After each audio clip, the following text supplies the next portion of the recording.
자, 우리가 한번 봅시다. 자, 이제 이해 기출문제로서 문제 13번입니다. 자, 문제 13번은 기출문제에서도 한번 나왔었죠. 이런 비슷한 문제가 가에 들어갈 말로 가장 적절한 것은 문제 13번의 포인트는 뭡니까? 바로 자, 요전 수출이 증가하여 애완이 국내에 많이 들어왔다. 애완이 많이 들어왔다. 그러면 결론적으로 애완 수요가 이제 뭐예요?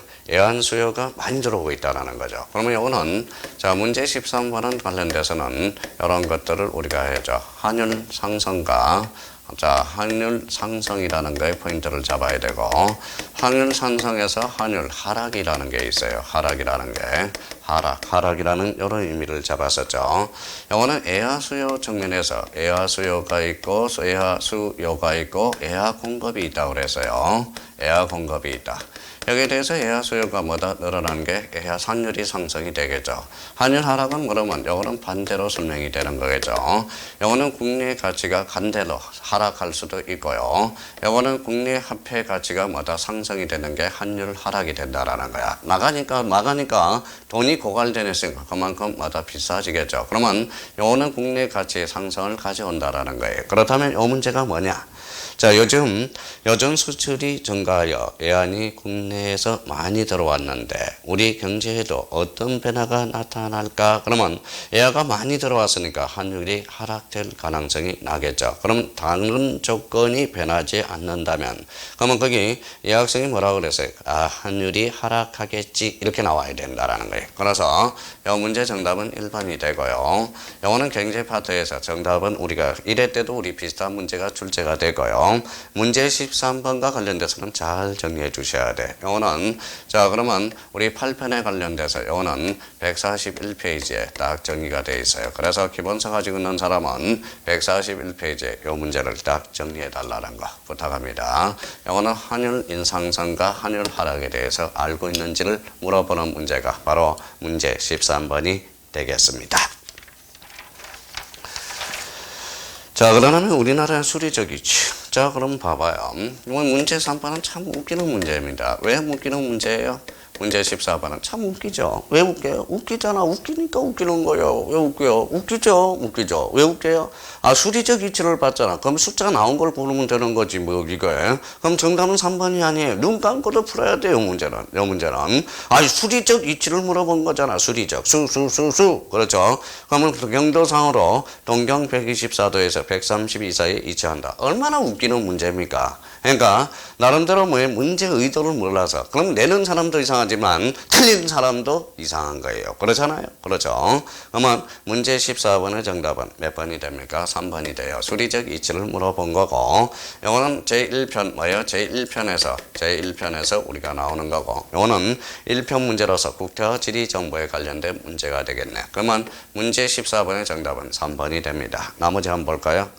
자, 대륙의 동안에 위치한다. 대륙 동안. 대륙과 해안에 모두 정해 있다. 그래서 삼면이 바다죠. 그래서 계절마다 바람이 많이 바뀌는 계절 평지대이다. 끝내요. 우리가 그래서 기단이 4대 기단이 형성이 되어 있죠. 그래서 정답은 몇 번이 됩니까? 3번이 되네요.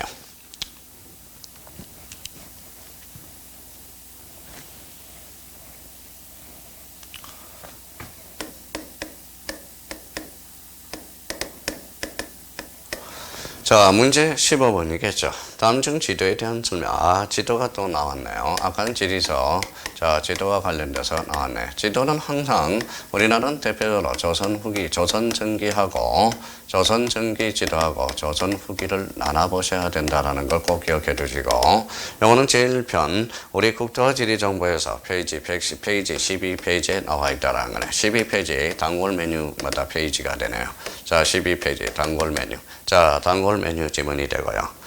자, 생각을 한번 해보세요. 지도, 우리는 보다 중국이 겁나게 크다. 그러면 중국이 겁나게 크다. 그러면 중국이 겁나게 크다. 그러면 결론적으로 이거는 뭡니까? 중국 찾으면 될 거 아니야, 중국. 옳은 것은. 그러면 이번에 중국이 지도의 중심부에 그려져 있다. 정답이 2번이 되는 거잖아요, 2번. 그러니까 뭐 중요하다고 이렇게 에워가면서 합니까? 중국이 상대적으로 겁나게 크네. 그러면 중국이 지도의 중심부에 그려져 있다는 혼일강리 역대 국도 지도가 되는 거죠. 되겠죠. 그래서 조선 전기 지도에 대한 설명이네. 성리학이고. 자, 성리학이죠. 그러면 서축적 지도. 그래서 뭐다? 서축적이라는 것은 그만큼 정확하지 않다는 거고, 중국 중심의 세계관의 관념적 지도. 그래서 성리학이 주도가 되는 거죠. 그래서 우리 헌일 강리 역대 국도 지도만 그러느냐? 그 밑에 천하도도서나요. 이거는 조선 전기 작품이 돼요. 그래서 상상만으로 세계를 그림지도 뭐 말이 안 되는 소리고요. 3번의 경성과 이상이 정확하게 표시된 실척도, 실학사상. 그럼 3번과 4번은 대표적으로 요거는 조선 후기 제도가 되겠네. 지도가 되겠네요. 대표적으로 동국지도라는 게 있고 청구도, 대동, 여지도가 있어. 대표적으로 이런 것들은 실학사상의 영향을 받아서 대표적인 조선 후기 제도가 되겠죠. 그래서 우리 3번과 4번은 대표적으로 실학사상으로서 조선 후기, 동국지도와 청구도와 대동, 여지도를 나타내고 있어. 그러면 15번은 뭐야? 제1편 문제로서 중국이 크잖아. 크니까 뭐야? 중국 들어가는 거 찾아라. 이러면 그러니까 문제를 자꾸 뭐다? 어렵게 문제를 위한 문제를 풀지 말라는 겁니다. 문제는 쉽게. 항상 문제는 쉽게 접근하라. 쉽게 접근하고 문제 안에 정답이 있다라는 걸 찾아낼 필요가 있다라는 거예요. 그래서 15번의 정답은 몇 번이 되겠습니까? 바로 2번이 되겠습니다. 자, 그래서 문제 12페이지, 아니 기본서 12페이지 지지서와 지도에 대해서 잘 정리가 되어 있으니까 자주 출제되고 있어요. 그 부분에 대해서 문제 15번도 아주 중요한 문제가 되겠습니다. 자, 문제 16번 문제네. 이거는 이제 3편 문제가 되네. 3편. 생활 공간의 형성과 변화. 그래서 3편. 오래간만에 나왔네요. 3편 문제로서 생활 공간과 대표적으로 자, 형성과 변화. 그래서 가에 들어갈 설명으로 가장 적절한 것은 자, 요거와 관련돼서 굳이 우리가 뭔가 찾는다면 3편 문제로서 기본서 페이지 47페이지로서 요거와 관련돼서는 47페이지에 어떤 내용이 있느냐? 바로 이런 내용이 있어요. 대표적으로 어떤 내용이 있느냐? 경제적 분포, 경제적 요인. 자, 그러면 우리가 지역의 중심지가 확대되는 것은 대표적으로 뭐예요? 바로 경제적 요인들이 있고 교통이 있다라는 거야. 그래서 경제적 요인과 경제적 요인으로서 경제적 요인을 우리가 잡아두고요. 자, 또 하나는 이제 교통이죠. 교통이 되어가는 거예요. 교통이 이제 발전할 수 있도록 우리가 확대해 가는 것. 이게 바로 사회적 경제적 요인으로서 대표적으로 요거는 교통에 우리가 근거를 두고 있다는.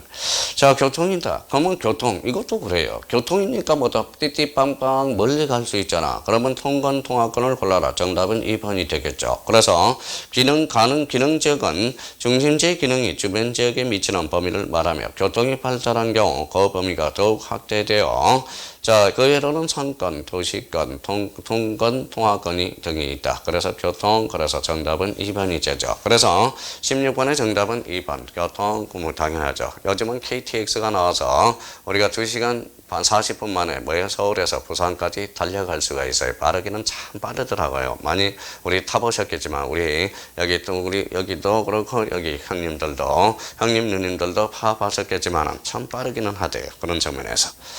그래서 반농사지역. 교통이 반농사지역입니까? 그러면 3분이 진력선의 지대가 교통입니까? 온대기후지금 무슨 교통이겠어요? 이거는 16번은 주려고 낸 문제입니다. 주려고 내는 문제는 줘서 받아 먹어야 돼요. 그래서 받아 먹지 않으면 바보입니다. 바보라는 것은 꼭 바보가 되는 게 아니라 바라보고 싶은 분, 이걸 의역하는 거죠. 그래서 자, 16번의 문제는 정답은 2번이 되겠습니다.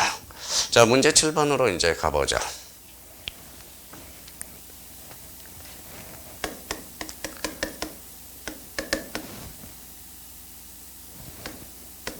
자, 17번이네. 자, 문제 17번은 뭐예요? 이거는 자, 2편 문제로서 2편이 문제네요. 자, 2편으로서 자연 환경과 인간 생활과 관련된 2편으로서 이거는 이제 대표적으로 기후와 산업혁명으로 우리가 나와 있다라는 게 기후와 산업혁명으로서 자, 기후에 따라서 우리 농업지역, 우리 산업혁명이 어떻게 발전하고 있는가? 이게 바로 자, 17번에 다음에 공통적으로 영향을 준 요소는 포도, 올리브주의 수목, 농업산업, 태양광, 태양열. 그러면 태양광, 태양열, 태양이라는 것은 일조량이죠. 그럼 정답은 4번이 되죠. 풍부한 일조량. 그러니까 봐봐요. 우리가 꼭 자, 꼭 문제를 알아서 공부를 해야 문제가 풀린다는 거 아니에요. 자, 꼭 문제를 풀면 우리 퀴즈 대한민국한테 첫 번째, 공통으로 영향을 준 요소를 골라라. 그러면 1번 문제, 포도, 올리브 등의 수목 농업사물. 2번, 자, 2번, 태양광, 태양, 일조량이 신재생에너지 산업이 발전한다. 그래서 풍부한 일조량이 되겠죠. 그래서 정답은 4번이 되겠습니다.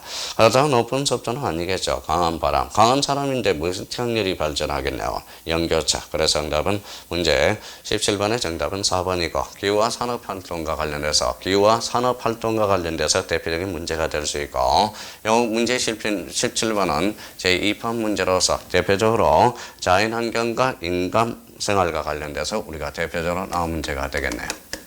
자, 문제 18번 문제가 되겠습니다. 자, 문제 18번은 제2편 문제로서 영어는 같은 문제네요. 2편과 관련돼서 자, 다음 지형들의 공통적 형성 요인은 뭐냐? 이거는 우리가 저번에 1회 때도 나왔던 페이지 25페이지와 관련돼서 우리 평야는 침식 평야와 충적 평야가 돼서, 충적이라는 것은 쌓인다라는 거예요. 쌓인다. 그럼 쌓일수록 선산지가 생기고 삼각지가 생기고 범람원이 생긴다. 그러면 퇴적이라는 단어를 찾아야 되겠네. 근데 2번하고 4번에 퇴적이 있어요. 근데 오늘 우리가 지형들 4번이 되겠죠. 하천의 유속 감소에 대한 퇴적. 퇴적이 바로 대표적인 우리 충적 평야가 되겠죠. 그래서 자, 충적 평야의 특징이 되는 거겠죠. 충적 평야는 대표적으로 충적 평야에 대해서는 여기는 어떤 글이 있다. 선상지, 삼각지, 범람원들이 바로 대표적인 충적 평야가 된다라는 거예요. 그래서 바람에 의한 침식은 아닐 거고요. 선상지, 삼각주는 해안 연안 위의 퇴널은 아니고 해수면 하강에 대한 침식, 그 다음에 하천 주소 감소의 퇴적. 그러면 여기에서 2번하고 4번을 찍어야지. 나머지 찍었다. 그러면 생각이 없는 분이 됩니다. 정답은 몇 번이 된다. 자, 정답은 그래서 4번이 됩니다.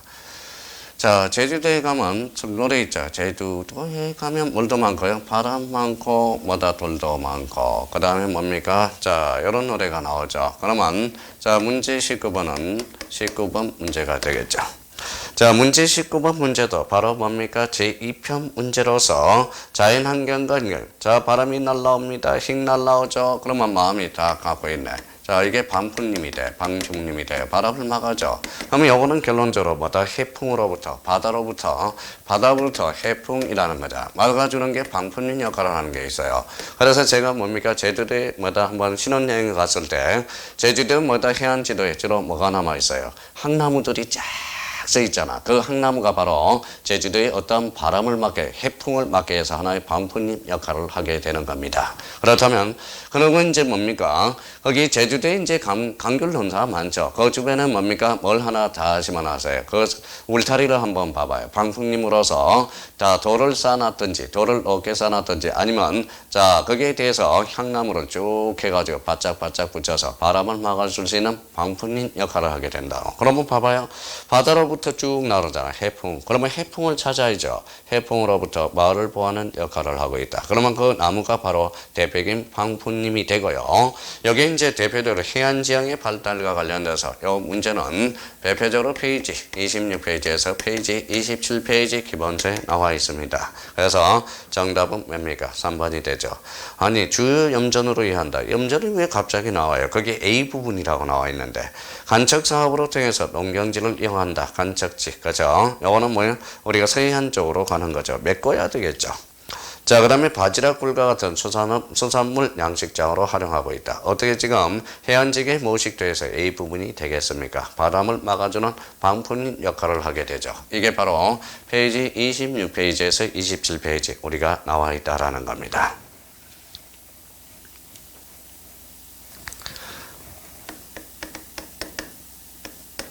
자, 문제 20번이 되겠네요. 자, 문제 20번은 뭡니까? 그림이니까 봐야 되겠네. 거기야. 북쪽에서 북서 계절풍이 받네. 어휴, 추워. 그럼 따뜻하게 해야죠. 그러면 온돌이 되는 거지. 다음 계절풍의 관계에 비판 우리나라의 전통생활 양식은 대표적으로 온돌이에요.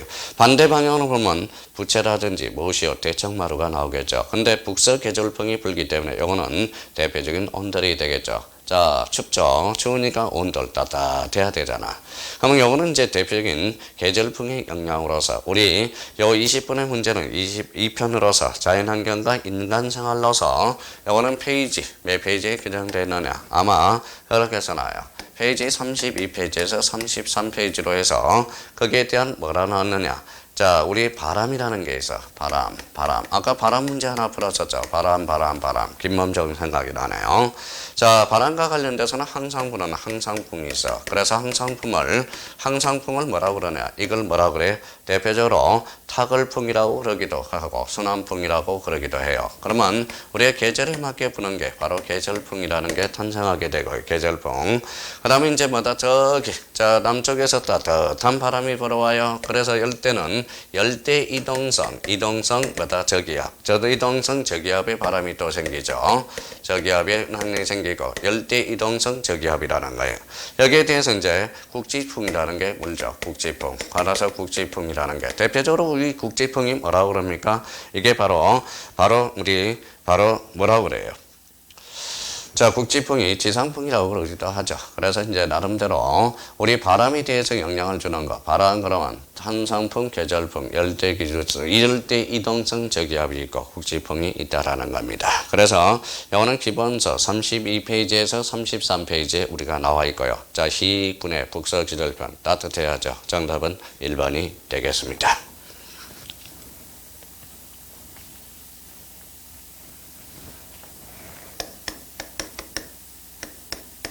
자, 문제 21번이죠. 다음 현상에 의해서 나타나는 도시 문제네요. 자, 도시 문제와 관련돼서 1회 때도 비슷한 문제가 출제됐었죠. 이거는 3편 문제네. 3편 문제로서 대표적으로 생활 환경의 형성과 바로 변화하게 되겠죠. 어려운 것은 자, 요거는 이제 우리가 페이지, 기본서 페이지 뭡니까? 도시 문제로서 페이지 54페이지에서 55페이지 뭐라고 써놨느냐? 바로 대표적으로 도시화와 도시 문제라고 써놨다. 또 나왔네요. 도시화와 대표적으로 도시 문제에 대한 문제가 되겠네요. 도시 문제에 대해서. 그러면 도시와 도시 문제는 우리 한번 도시 인구가 짧은 기간에 급격히 증가했대. 그럼 집값이 하락하겠어요? 그럼 집값이 올라가겠지. 그래서 정답은 1번이 되겠고요. 대기오염이 생기고 교통이 혼잡이 되겠죠. 그래서 쓰레기 배출 문제가 발생해요. 그래서 21번의 정답은 바로 1번이 들어가도 되겠네요. 자, 1번과 관련돼서 대표적으로 우리 도시와 도시 문제에 대한 문제고 3편 도시 문제 페이지 54페이지 55페이지 오는 전 기출 문제하고 지금 문제하고 비슷한 문제가 되겠네요. 자, 문제 22번입니다. 자, 문제 22번은 다음 현상을 증명하는 용어는 자, 도시 문제의 대책으로서 나오는 거네. 페이지 55페이지 제3편과 관련돼서 도시 문제의 대책에 대해서 그러면 도시 문제의 대책 어떠한 문제들이 발생하는 건가? 자, 도시의 낡은 시설을 장비하고 도시 기능을 재활한다. 재자가 들어가는 거 고르라는 거죠. 그래서 도시의 재개발을 골라라. 그래서 정답은 4번이 되고요. 자, 교회 바깥에 자죠. 우리 밖으로 가요. 도시화 문제가. 자, 그러면 우리가 이제 뭐예요? 거기 집심 현상. 그다음에 종주 도시화. 그럼 정답은 4번. 도시 재개발. 정답은 바로 4번이 되겠습니다. 도시 문제의 대책으로서 도시 재개발 문제가 발생하겠네. 이거는 페이지 55페이지 바로 도시 문제의 대책에서 우리가 문제를 만들어 놓은 거네요.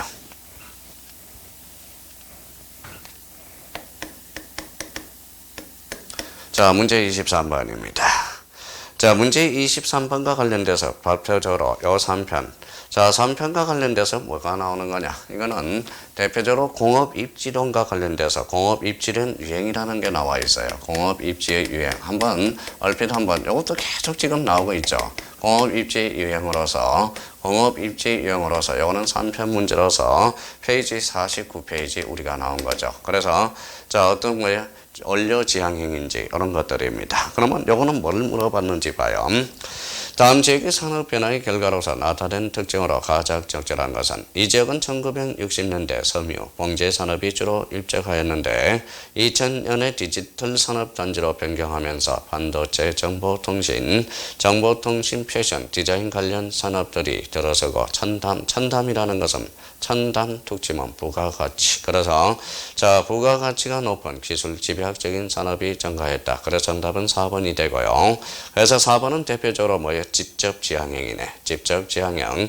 1번은 노동이 포인트네. 그래서 노동 집약적 지향이 되는 거고, 원료를 많이 사용하는 산업이 증가했다. 원료 지향 입지형이 될 거고, 제품의 운송비 부담이 큰 산업이 증가했다. 중간지. 제품이 운송이 비싸니까 중간지에다가 공업 입지를 해야 되겠죠. 그래서 이걸 중간지 입지행이라고 그럽니다. 여러 가지 뭐 노동 지향형도 있고 시장 지향형도 있지만 이 문제의 적절한 애는 뭐냐면 첨단 산업으로 중심지로 탈바꿈했다. 그럼 정답은 직접 지향형 입적 지어적이 되겠네요. 그래서 정답은 4번이 되겠습니다. 자, 문제 24번이에요. 자, 24번은 뭐다? 이거는 4편 문제가 되겠네요. 4편에. 그러면 4편에 어떠한 문제가 나와 있느냐? 대표적으로 환경 문제와 지역 문제에 대해서는 나온 거네요. 환경 문제와 지역 문제. 환경 문제와 지역 문제에 대한 정답이 지역 문제에 대한 문제로 꾸려진 거네요.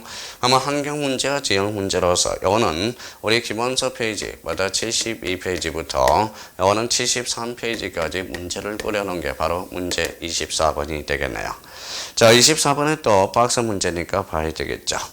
자, 다음 내용에 대상하는 사례로 복용하는 것은 지속 가능한 발전은 환경 파괴와 천연 자원의 고갈을 유발하지 않고 인류가 지향할 사회적 가치를 실현시키는 개발이라 할 수 있다. 그러면 자연녹지의 골프장, 말이 안 되는 소리잖아요. 그러면 정답은 1번이죠. 작은 하천에서 얻은 수력 에너지로 방을 굽는 주민. 지속 가능한 발전이네. 농약이나 화학 비료를 사용하지 않고 포도를 재배했대. 농민. 가축 분뇨 사료시킨 메탄가스 발전기를 들리는 축산업자. 얼마나 좋습니까? 지속 가능한 개발. 그래서 우리가 이제 정답은 1번이 되고요. 요 72페이지, 73페이지로 뭐라고 나왔느냐? 지속 가능한 개발. 그래서 요거는 지속 가능한 개발. 그래서 지속 가능한 개발 나와 있어요. 지속 가능한 개발 나와서 72페이지 뭐라고 나왔느냐? ESSD라고 나와 있어요. ESSD. 자, 그래서 영어로 거기에 대한 확인해 둔 게 뭐예요? 아젠다 21이 있어. 그래서 아젠다 21이라는 게 나와 있고요. 지속 가능한 개발을 우리가 추진해 나가야 돼요. 그래서 아젠다 21의 협정서에서 자, 그러면 이제 거기에서 우리 이제 이 페이지에서 지속 가능한 개발 ESSD와 저탄소 녹색 지대라고 녹색 성장이라고 나와 있어요. 그래서 저탄소 녹색 성장이니까 이 철도가 개발이 되고 철도. 그래서 KTX가 개발이 되겠죠. 그래서 지속 가능한 발전. 여기 24번은 우리가 대표적으로 우리 정부들이 추진하는 하나의 경제 정책으로서 중요한 문제가 되고 올해 4월 달에 출제가 될 수 있어요. 그러면 이해 문제가 뭐라는 거예요? 이 기출문제 이해가 올해 4월 달에 많이 테마들이 반영될 수 있다는 걸 확인해 놓고 주로 기출문제 이해가 4회 이게 맞바꿔지게 할 가능성이 커요. 그러니까 기출문제 이해는 이번 4월 달에 많이 출제될 수 있는 테마가 되니까 잘 정리해 줄 필요가 있어요. 그래서 24번의 정답은 1번이 됩니다. 자, 문제 25번이네요. 문제 25번. 자, 문제 25번. 마지막 문제가 되겠습니다. 자, 문제 25번은 뭡니까? 바로, 자, 문제 26번은, 자, 25번이죠. 다음 현상의 원인은 이렇게 나와 있네요. 요거는 뭡니까? 단편으로 우리가 또 기출문제 1회 때도 풀었던 요거는 자연 환경과 인간 생활이라고 나와 있는 제2편이죠. 자연 생활과 대표적으로 인간 생활이 되겠죠. 여기에 대해서 대표적으로 우리가 뭘 했어요? 바로 자연재해라는 걸 했어요. 자연재해. 그래서 자연재해가 있었고 대표적으로 지상재해가 있었죠. 지상재해 이렇게 이제 있었어요. 지상재해. 자연재해는 땅이 흔들린다. 바로 이제 지진이 있었죠. 지진, 하산 폭발, 하산이 있었고요. 대표적으로 자연재해는 산사태가 대표적으로 이런 것들이 있었죠. 역시 이제 이런 것들이 이제 테마로 해서 출제가 되고 있네. 그럼 다음 현상의 원인은 이렇게 나와 있네. 자, 제주도에 주로 재배하던 감귤농사가 자꾸 북쪽의 학대로 가. 그럼 따뜻해진다는 거잖아. 우리나라 인근의 해수면 온도가 점차 상승하여 아열대 어족의 객체수가 늘어난다. 그러면 따뜻해져요. 그럼 따뜻한 걸 찾으라는 거잖아. 그러면 정답은 4번 지구 온난화 현상이 되겠네. 그렇다고 항상 사막화 상승비는 아니겠죠. 그래서 이게 지구 온난화. 그러면 우리가 최근에 이제 자연재해와 기상재해로서 자연재해가 뭐냐? 사회 현상이 인간의 이익에 상반되는 방향으로 작용하여 인간 활동이 피해를 보는 것, 이게 바로 자연재해가 되는 겁니다. 그래서 자연재해와 지상재해. 그래서 우리가 25번의 정답은 몇 번이 되겠습니까? 바로 4번이 되겠죠. 자, 기출문제 2회분을 4시간 들어서 우리가 풀어봤어요. 주로 제가 권하고 싶은 거는 1회보다는 2회, 셋째, 넷째 시간을 하고, 그래서 요 테마들이 1회 때 출제될 가능성이 있고, 그러면 4월 달에는 후반기, 8월 달에 나갈 수 있는 테마들이 될 수 있으니까 아주 좋은 문제입니다. 기출문제는 정답이에요. 기출문제는 또 한 번 출제될 수 있고, 이렇게 해서 응용이 돼서 똑같이는 안 나오겠지만, 그 기출문제를 이해해서 문제를 풀어나갈 수 있는 하나의 맥을 잡아두시기 바랍니다. 하여튼 우리가 기본 강의일 때 강의 들어줘서 너무 감사드리고, 우리 기출문제 4강 요거 들어서 우리 4월달에 시험 합격을 기원드리겠습니다. 수강생 여러분 사랑합니다. 그러고 꼭 합격을 기원드리겠습니다. 사랑합니다. 안녕히 계십시오.